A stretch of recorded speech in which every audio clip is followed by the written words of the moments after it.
Hello, in today's video I will show you how to fix audio not generating and app keep crashing.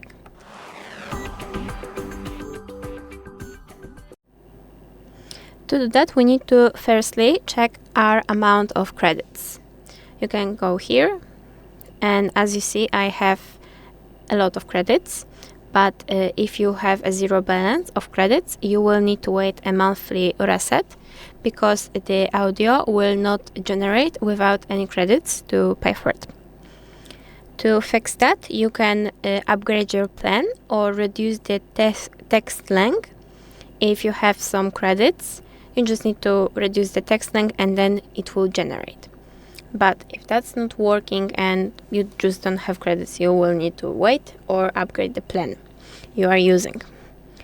Also, if you have a very long script and the voiceover is just not loading anything, you will need to shorten your text because it will just not load.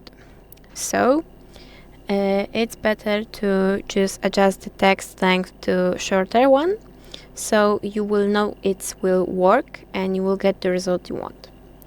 I hope this video helped you. Thank you for watching. Bye bye.